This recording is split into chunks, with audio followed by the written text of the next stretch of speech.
This is the Build a Vibrant Culture podcast, your source for the strategies, systems, and smarts you need to turn possibility into purpose. Every week we dive into dynamic conversations as our host, Nicole Greer, interviews leadership and business experts. They're here to shed light on practical solutions to the challenges of personal and professional development. Now, here's your host, a professional speaker, coach, and consultant, Nicole Greer. Welcome, everybody, to the Build a Vibrant Culture podcast. My name is Nicole Greer, and they call me the Vibrant Coach, and I am here with another amazing guest. I have Melissa, and her last name is Dinwiddie. I love your last name. It's so cool. I want to know the heritage or where Dinwiddie comes from. I think it's fantastic. All right, and let's talk about who Melissa is. She used to believe that she wasn't creative, yet every impossible she pursued became a reality. At 16, she took her first dance class dreaming of Juilliard, and listen to this, 3 years later, she got in. In her late 20s, she picked up calligraphy and envisioned an art career, and a year later, she landed her first client and thrived as a calligrapher and artist in Silicon Valley, where she's originally from, and she did that for 15 years. In her late 30s, she dreamed of singing jazz, and a year later, she was performing in the San Francisco Bay Area. From performing for 6,000 people at Arco Arena to writing an acclaimed book on creativity, her journey has been about transforming impossibilities to realities. She's toured as a calligraphy teacher and a singer-songwriter and led creativity retreats globally. What truly fulfills her is helping others create their impossibles, especially in creativity and innovation. She's collaborated with top teams at companies like Facebook, Google, Uber, and Salesforce, and her unique background has shaped a system that unlocks innate creativity even in the most analytical minds. She uses an accessible framework, which we're going to talk about today, and she assists stressed out leaders. Hello, stressed out leaders, under tight deadlines to foster a culture where breakthrough innovations are the norm. This transformation boosts job satisfaction and enhances team communication and collaboration. So, her big, powerful question is, are you ready to create the impossible? Please welcome to the show, Melissa Dinwiddie. How are you? I'm great. I'm just delighted to be here, Nicole. Thanks for having me. Yeah, it's a pleasure. It's a pleasure. So tell me about your last name. It's just fun to say, Dinwiddie. Am Isn't I it saying? fun? You are saying it absolutely right. And it actually is from Scotland. It's from actually the sort of the borderlands, right? Where Scotland and England were constantly fighting back and forth over, is it England? Is it Scotland? It's right in that area. That's so fantastic. I just love saying it. Dinwiddie. It's great. It goes so good with your creative and innovative. It's just fun, like you are. Yeah, so fantastic. So I'm curious about Juilliard. What was that like? Well, Uh-oh. it's a nice little feather in my cap, but I was actually only there for a year because I got injured while I Oh was no. there. And I have to say that my experience at Juilliard was not very fun. I did not have a good experience there. Oh no. Yeah, well, part of the reason I didn't have a good experience there was because I got injured while I was there. But also, when I was at Juilliard, it was not long after the movie Fame was Oh was a wow. big Y'all deal, remember this?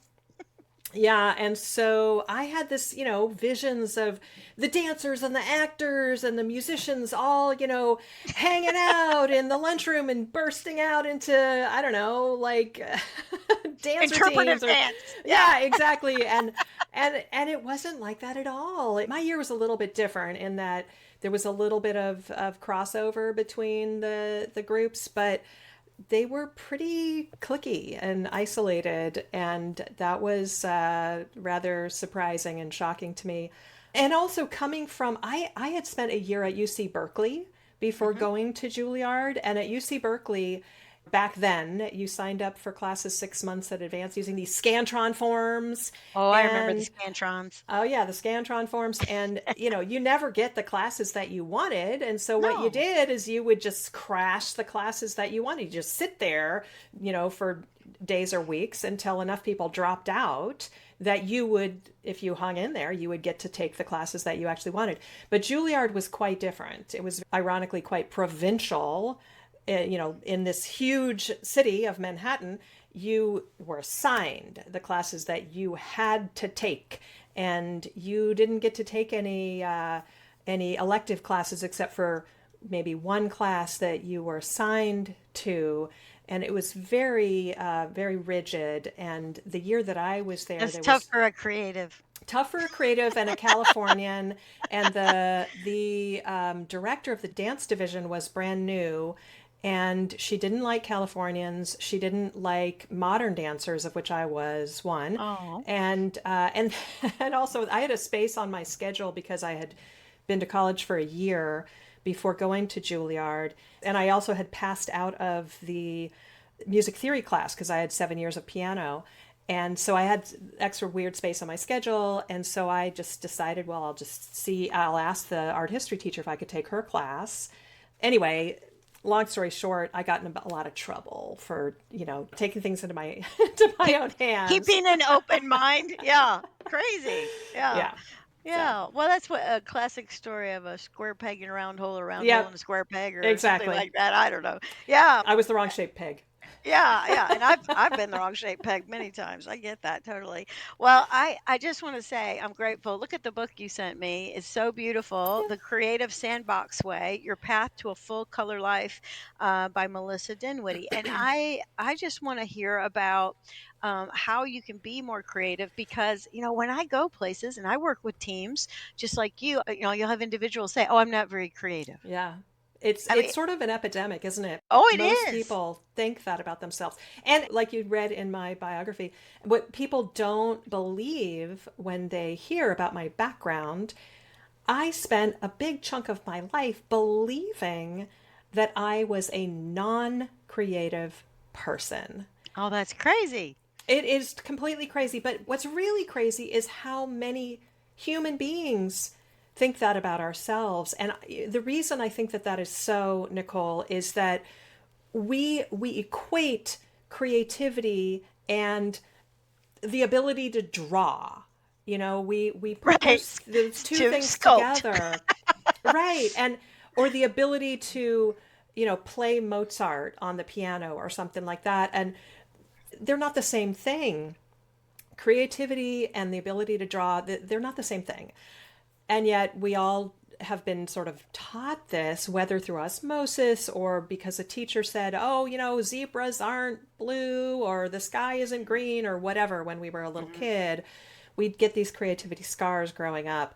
And mhm. that turns into like, oh, therefore I must not be creative. So we have to sort of peel those layers off and unlearn what we have been told, the lies that we have been told about not being creative. And that's really what my book is so much about, is helping people tap into the innate creativity that all of us were born with. Yeah, yeah, you've got a big page in here. It says creativity is our birthright. Yeah, it Yeah. is. Yeah. And you actually call it very directly. You say it's the lie of I'm not creative. And I agree with you. Many of us were wounded in elementary school by critiques of our attempts at being artistic, or Yeah, I don't know what the right word is right there. Maybe you can help me. But it was like, you're not very good at perspective when you draw or whatever, right. But I also think there's another thing going on. Dare I say this, but like it kind of lets you off the hook. I'm not very creative. You guys figure it out. Let me know how I can help. It's That's like a little true. it's like a little blocker or something that gets you off the hook. But I see creativity as thinking. Like it's a thinking Yeah. thing. Yeah. Yeah, really, I see it as just solving problems, Yeah, yeah. connecting dots. There's so many ways that humans are creative and use creativity. You know, I have to make dinner. What's in the refrigerator? Right. That's It's a Chopped creativity. episode. Right. Yeah, exactly. How can I MacGyver things? Yeah. That's like revealing how old I am, right? But how can we solve the problem that we are facing right now in this moment? That's creativity. It doesn't necessarily have to do with art. It can. Sure. And it's one way that I love to use my creativity, but it's not the only way to be creative. My book happens to be, when I wrote it, it was aimed primarily at people who want to do more artistic things than they are doing. They feel frustrated that they're not doing more art, or they wish that they could do more artistic, musical, crafty things, perhaps. The book is especially aimed at those folks, but the principles inside the book are universal principles. Yeah, that's what I'm picking up. On page 17, you talk about there are 10 guideposts that help us kind of tap into that creative problem solving thing. And I'm all about building this vibrant culture. And I think that the word vibrant, it means full of energy, and the proverbial light bulb that goes off over your head, that's what we're trying to talk about. Like, people get what I call lit. They're like, "Oh, this is exciting. We're doing something new." And so your 10 guideposts, I think, are fantastic. Can we kind of talk about those for a moment? Absolutely. Yes. Okay, yeah. So one of them is there is no wrong. Yep. Guidepost number one. Yeah. So, these came about because at the time when I developed these guideposts, they started off as a handful of, I called them little rules. So, confession time. I am nothing Okay. if not a rule follower, and I'm a good girl at heart. And I, at the time, was really creatively blocked. And I had spent, at the time, probably at least a decade, maybe 15 years as a professional artist. And my business model was making a lot of art on commission for clients. And the challenge with that is that for me, it really kind of poisoned my relationship with my creativity. And I ended up making no art for myself because I felt like everything I made had to make money and had to be amazing. And so I never made anything for myself. And I was really miserable. And I wanted to get back to making art for the joy of it, for fun, for, personal fulfillment.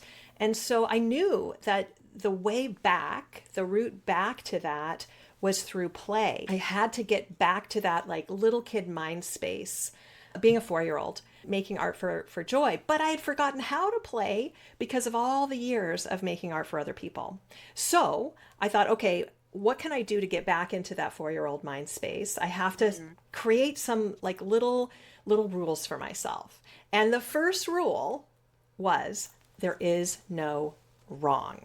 Now, over the years, these little rules expanded into what are now the 10, now call them guideposts because most creatives don't like rules, right? And they now form the backbone of my book, The Creative Sandbox Way. And some of the rules at the time, the now guideposts, started off rather wordy, shall we say. Like one of them started off as, when you get to the point where the piece isn't done, it needs something, but you're afraid to add to it, go ahead and ruin it. And now that one is take the riskier path. Yeah. So that's what that guidepost turned into. I made them a little more pithy. Yeah. And so when you say there is no wrong, I totally heard what you said about creating, not judging it or whatever. Yeah. How do you apply that to like teams of people in an organization? There is no wrong, because people are like, no, wait a minute. There's Yeah. got to be Okay. wrong, Melissa. How might we use this as part of our process, right? Right. So these guideposts are not to be applied in every situation in life. You don't Right. apply them to brain surgery. You don't apply them to how you speak and communicate to human beings, where there is a wrong way. Absolutely. You apply them to, for example, idea generation, Right. Right. brainstorming. That is where you want to bring in these guideposts, because where they apply is what I call the creative sandbox. This is a dedicated sort of, in the terms of creativity, you want to carve out a dedicated space and time, the creative sandbox, where you can play with these rules, play with these guideposts. In the context of, say, an office setting, you might say, we're going to take an hour or 15 minutes or whatever in this particular meeting room, and we're going to occupy the creative sandbox right here. and apply these guideposts right now for 10 minutes or for an hour or whatever it is. And that's where these guideposts apply. So it's a space and a time. And outside that space and time, then of course there is a wrong.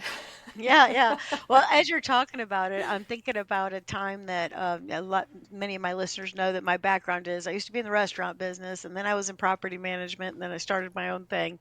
But I was assigned to this apartment community up in Maryland, and it was a mess that I did not create, and I was asked to come in and help. And so uh, I had these kinds of apartments right across the street, developed by the same guy who sold half of the property.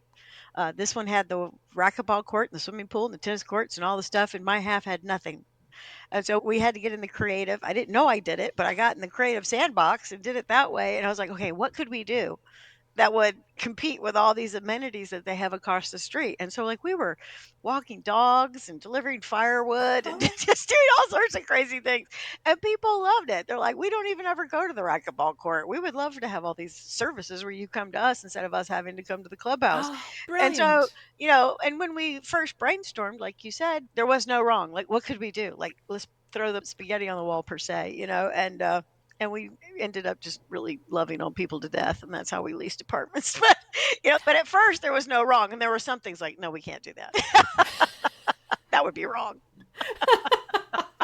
So I love that, and I love how you just said when you're using these guideposts, you're in the sandbox. So I love Yes. that. Okay, all right. Number 2 is think process, not product.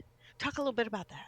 Yeah. Okay. So think about if you are in a space where you're making art, you're making music, you're creating some kind of artistic product. What happened for me as an artist, when I was making art for clients, it was all about the product. It was all about pleasing the client, making sure that they were happy. I was so focused on the outcome that I wasn't enjoying the process at all. And I got into art as a professional. I became a professional artist because I loved the process. I fell in love with making letters as a calligrapher, with the feel of the brush on paper, with the process of creating. And I completely lost track of that when it became all about the outcome. And as I said, it just completely poisoned my relationship with my creativity. So, in order to get back to that 4-year-old mind space, I had to think about what is it like for a little kid literally playing in a sandbox. They don't care about the outcome. They don't think about, am I going to make money from this? They don't think about, am I going to get a gold star? Am I going to impress somebody? It's not about that. It's about, how does the sand feel, flowing through my fingertips? Is there water? Is there water coming through the hose, going into the sand? Or I've got a little plastic toy. I've got a bucket. I've got a shovel. What's happening? They're all in the moment and in the process. So when I first started getting back to making art for me, I remember the exact moment I had some canvases wrapped in plastic. I had never really painted on canvas before, on stretch canvas. I'd been sitting on this canvas for like a year, and I thought, I'm going to try this. I unwrapped the canvas out of the plastic, and I pulled out some paint and some inks and some brushes, and I started messing around and playing with it. I got to tell you, Nicole, the product was butt ugly. It was really, it looked like mud. It was so awful. But I remember the sensation of painting on that canvas. I felt like I was floating an inch off of the ground. It was so exciting to me to be painting on canvas, be doing this thing that gave me so much joy. And I got to the end of that and maybe spent an hour, 45 minutes. I don't even remember how long, but I got to the end of that. I looked at that canvas and I thought, this is so god awful. But the experience of it was so fun. And that is what I want to remember. So I don't care about the outcome. I don't care about the product. What I want more of is this process, this feeling. So whatever you're doing, whether it's, working in HR or making I don't know, coding or working in your garden or whatever it is, think about that process, that experience, the relationship that you're having as you're having conversations with people, whatever that is, that's what you want to focus on. And that's what the concept of think process, not product is all about. Yeah. And when you trust the process, it's almost like the product takes care of itself. Now, I did hear you say you made a butt ugly painting. I However, did. however, it's kind of like my whole life. I mean, restaurant business and then being property management. Now I deal with teams and try to give people good service. Still, if you think about customer service, people are like, oh, you're a customer service rep. And it's like, well, if you love people and you love talking and you love making small talk, you love finding out about people, you're curious. These are things that bring you joy, because I know the word joy is all throughout your book. I'm just giving customer service, and I'll just share with those listening because I want to make sure you understand how this fits into your business or into your culture. So, there's a place out in Las Vegas called Zappos. And one of their core values is you need to be a little weird. So I love that about them. So they're super creative, this crew.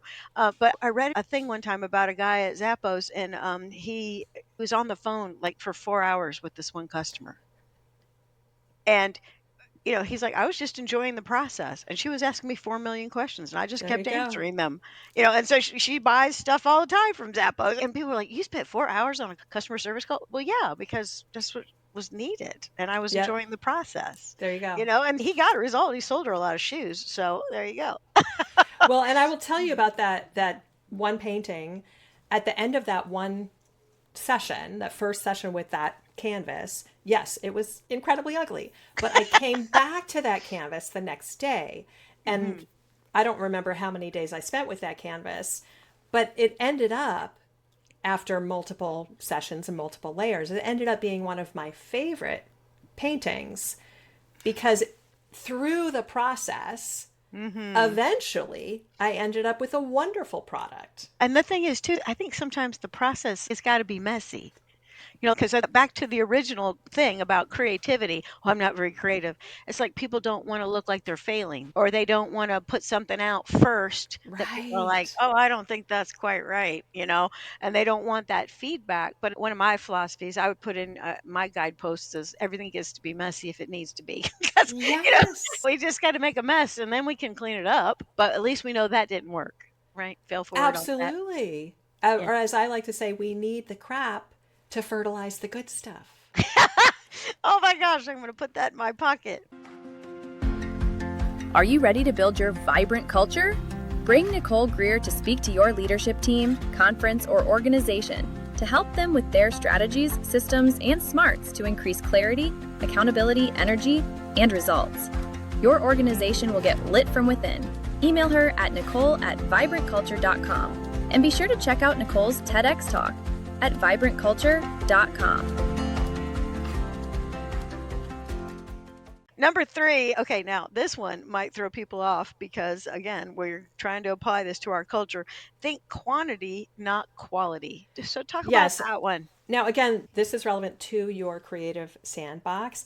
And I think the metaphor that people most understand is if you think about a photographer.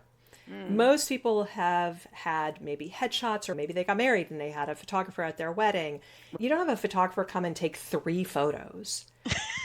I mean, that would be insane. You have Right. the photographer come and take a bazillion photos. That's And right. out of those bazillion photos, you get a handful of really good photos. But if you limit your photographer to only a handful of photos, you're not going to get any good ones, right? So you have to take a whole bunch of photos to get a handful of good ones.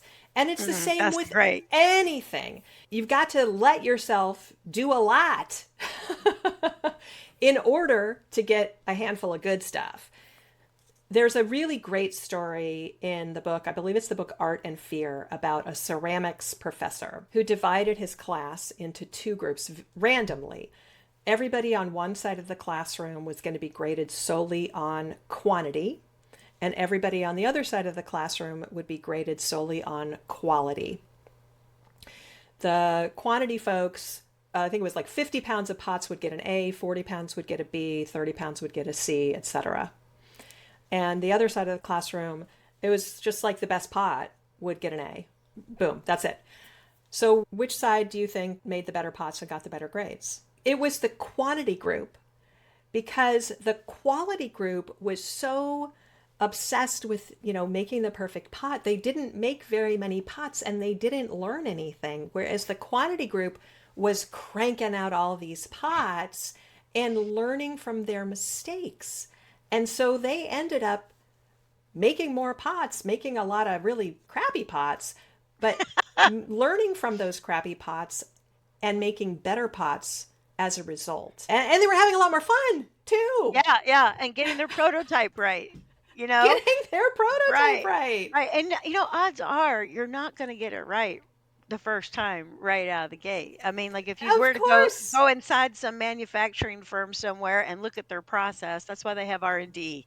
They make a lot of crappy pots in R&D. Exactly. And I mean, this is a really hard lesson for most of us, most adults, because we have spent our entire lives learning how to present as we have it all figured out.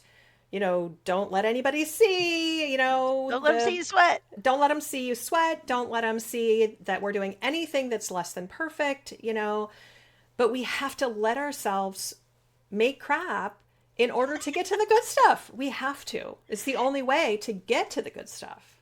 Yeah.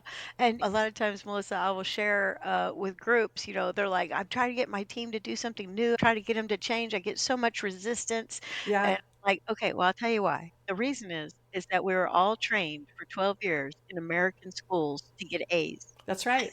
And none of us want to get an F. So your story about the professor in the school, even though they're making pots, it's the same difference whether you're doing algebra, making pots, studying about history, whatever. I mean, we're supposed to get an You're A. right. You're absolutely right. And I think the whole academic system really does us all a deep disservice, honestly. Yeah. I don't know that much about Montessori. I need to go look at it, but I shared one time about that and somebody's like, "Oh, I sent my children to Montessori school. They're very creative." I'm like, "Oh, I need to check that out." But anyways, apparently it's where they play to learn, which is what we're talking about, the sandbox, right? Okay, number 4 is think tiny and daily. Ooh, I love this one. Talk about that. Tiny and daily. Yeah, so in my own life, how this manifested was when I was trying to get back into a creative practice and bringing art back into my life in a regular, consistent way, my vision, my dream was, I wanted to be making art like all the time. I had these big goals, right? These big BHAGs, big, hairy, audacious goals. Big, hairy, audacious goals. But like, okay, once a week, I'm going to spend every Saturday all day long, or even, 2 hours on a Friday or whatever. And it never happened. And so finally, I just started thinking small. And I said, okay, 15 minutes a day. 15 minutes a day. If I can't spend 15 minutes a day, then I'm making an excuse. And actually, it was an art coach who coached people who were aiming for gallery exhibiting art careers, like fine art gallery careers.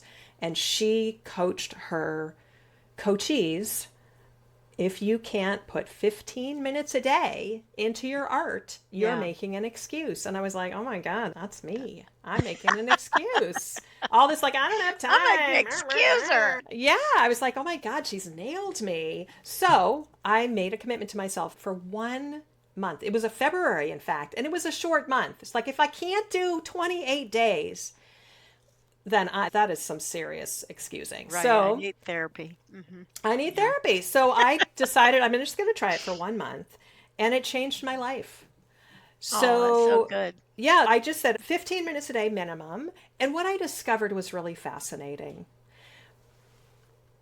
Not only was that 15 minutes really quite amazing in the internal shift that it gave me, but I often worked longer than 15 minutes. Yeah, because you got in flow or something. Because I got in flow. Yeah. And also, there's something really profound about even if all I did was 15 minutes, the the act of doing it every single day helped me feel in touch with my creative spirit because I was doing something every single day. I was adding to my body of work every single day. And I didn't realize that that was going to happen, but that was very powerful. And as I said, like often I would spend much more than 15 minutes, even though I would say like, oh, I don't have time for this. I can only spend 15 minutes. And then I would end up spending longer. So it just had an incredibly powerful impact on my life. And it's something that you can do, it doesn't have to be, drawing or painting or music. It could be, it could be writing that business book. Absolutely. It could be putting your standard operating procedures formally into place. Exactly. It could be a litany of things. And I'll just say this about what you're saying, if I may. I talk to so many people who want to start a business, who want to be entrepreneurial. And they're like, but I've got this job. And how do you start a business if you got a job? And I'm like, well, 15 minutes a day, Melissa Dinwiddie, and starting a business is a creative endeavor, let me tell you. It And sure so is. that's right. So sit your butt in a chair and write your vision statement for 15 minutes, then come back to it for 3 days till it's done, and then write your mission statement, figure out your core values, get a vision for the first year. What's your strategic plan? Start writing the website. I mean, all this stuff can be done in 15 minutes a day. So entrepreneurially, that is a great guidepost. Think tiny and daily. Yeah. Wow. Yeah, so good. All right. And then this one I love too. Number 5, just start anywhere. Of all my Creative Sandbox guideposts, this is the one that I probably use the most every day. How many times have we gotten stuck? Like every single one of us gets stuck in some way 100%. all the time, right? And oh my God, I don't know what to do. I can't, I don't know what to write. I don't know what to, whatever. Just start. So here's the metaphor that I use for this one. If you think about a rusty faucet, a rusty tap, we've all encountered that at some point in your life, right? What do? How do you get to the clear water? You turn it on? You don't turn it off. You just let it flow. That's right. Oh, that's good. And eventually you're going to get to clear water. So I encounter this all the time when I'm writing. Just start to write. The first stuff that comes out, it's going to be terrible. It's just going to be crap. Or you could get lucky. You never know. Well, you might. But the only way that you're going to get to the good stuff is just to write. Maybe the first 3 pages are crappy. Who cares? Just keep writing. You have to prime the pump. Mm-hmm. And it's just like that butt ugly painting that I did years and years ago. The first layer was awful, but I needed that first layer to prime the pump to get to, the future layers that eventually turned into the beautiful painting. Mm-hmm. Absolutely. Yeah. And that's the whole Nike just do it thing. And it's true. Just get your running shoes on. Let's go. Yeah. All right. All right. Number 7, you mentioned it, but let's go back to it. Take the riskier path. Here's what I'm going to say about building a vibrant culture is like, if you're not trying to build a culture, you still got one. That is so true. You got one. You got a culture. You got a culture. I promise. Yeah, but it's like a lot of leaders will be like, can we really change? Well, you're going to have to take the risk to say we need to change. You're going to have to get your senior leaders in the room and say, fellas, ladies, we're going to have to do this, and it might be risky. You might lose their following. All sorts of things could happen, relationships. I don't know, but you got to take the riskier path. Tell us about that, Melissa. Yeah. So how this applies in the world of artists, of crafters, of makers is so many people who make things. We have a piece, it is not done, but we're afraid to add to it because we're afraid we're going to ruin it. So what happens is we end up with a studio full of UFOs. Unfinished objects. And every business has that too. We started this project. That's right. Finish it. Oh my gosh. That's right. Mm-hmm. We got to get rid of those UFOs. And the only way to get rid of the UFOs is to finish them. Yep. And you have to take that risk. And you might ruin it. That's true. But what is the worst that's going to happen? You're going to learn something. Yeah. So good. Yeah. And so the first thing that popped in my mind, because I have this thing right here, sitting right here, this caffeine free Diet Coke, which is evil and bad for me, but necessary in the moment sometimes. Uh, you said you dated yourself when you said MacGyver, but do you remember when New Coke came out? Oh, yeah. Like that was the riskier path for Coca-Cola. It sure And was. and then people were like, this stuff is terrible. But then since then, they've had 400 variations that have flown off the shelf. It's Coke so Zero and true. all the things, right? Yeah. And just yesterday, it's scary. I was talking to my husband about this trip we're going on in July. And I said, should we get an Airbnb? Should we get a hotel? What should we do? And so, of course, what's the next commercial comes up? Is for Airbnb. And so, oh, there they are. And so Airbnb comes up, but now they have this new thing. They're taking a huge risk. They're like, don't just get an Airbnb, have an Airbnb experience. And so now you can rent the Airbnb and it comes with an experience, an Oh. activity or something that goes with it. So one was go to Paris, which I totally want to do. You and I should go. Go to Paris. And one of the ladies who helped with the redesign of, help me, the big church that was on fire. Notre Dame. Notre Dame. Yeah.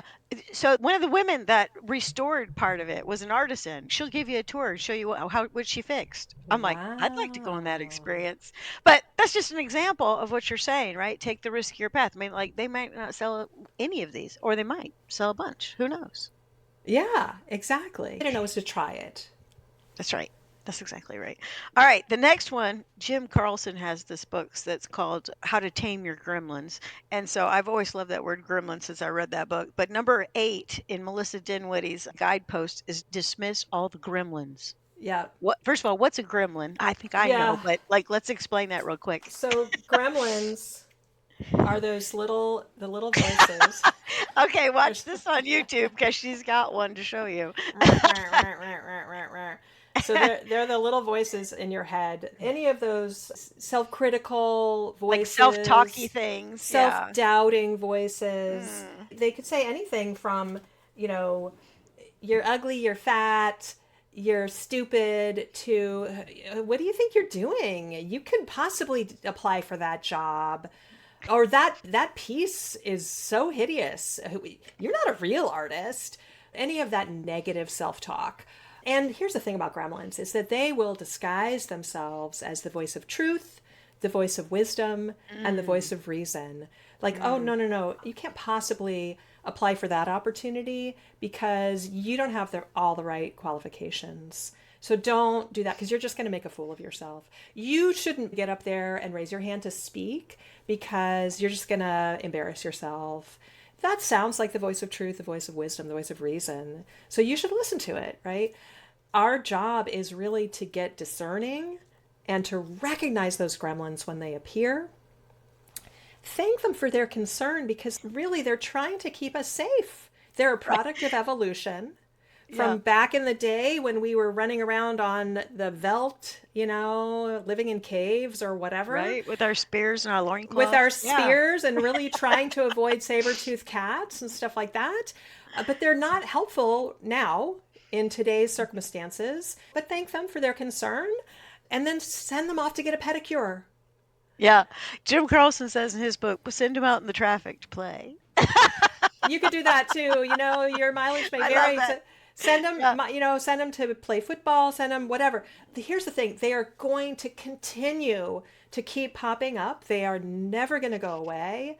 The bigger you play, the more they are going to pop up. They never, ever, ever go away. So your job is to get really, really good at recognizing them.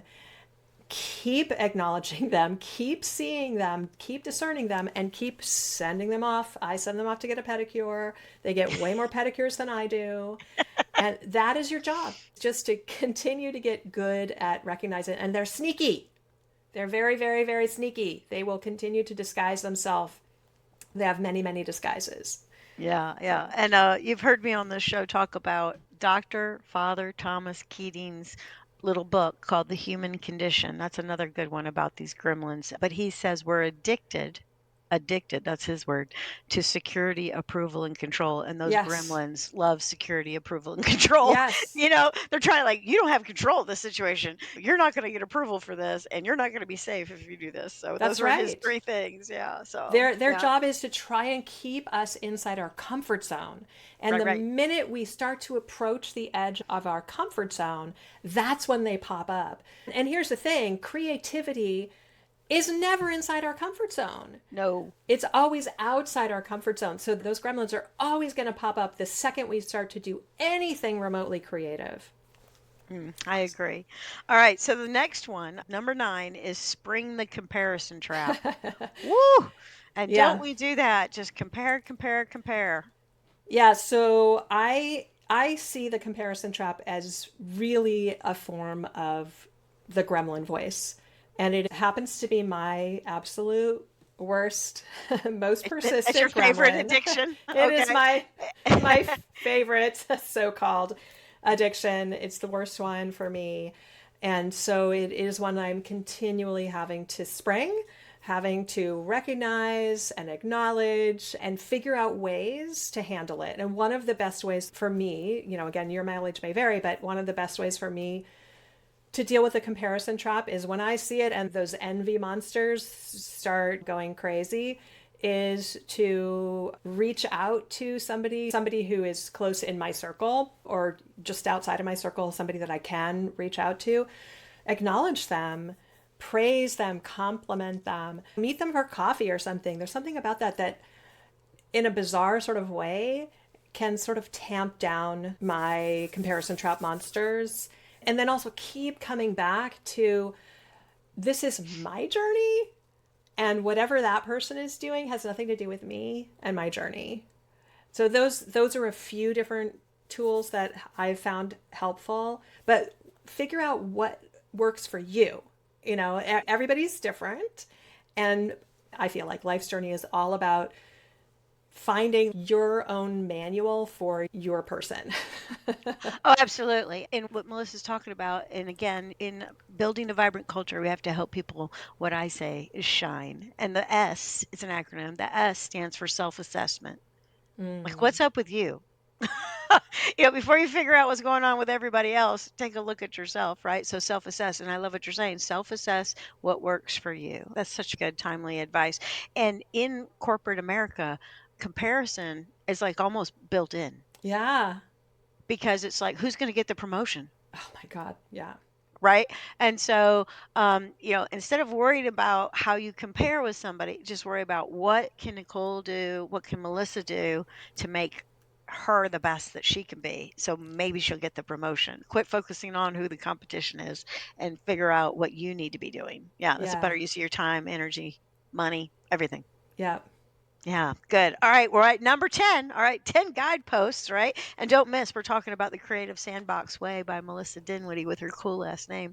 And so number 10 is treat yourself with compassion. So I think that's a lovely one to finish with. And a lot of people are so hard on themselves. Tell Oh me about yeah. treating yourself with compassion. Yeah. So I have a golden formula, which Oh, I express as a mathematical formula, right. which is self-awareness. And we were just talking about self-awareness, Oh, right? you and I are so aligned. So Yep. good. Yep. Self-awareness plus self-compassion equals the key to everything good. And I've Mm, really come to believe this.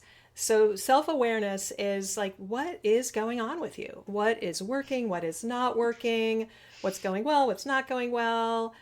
Just really understanding yourself as well as you can and being as aware as possible of everything about yourself and how you are relating to your life and your surroundings and everything.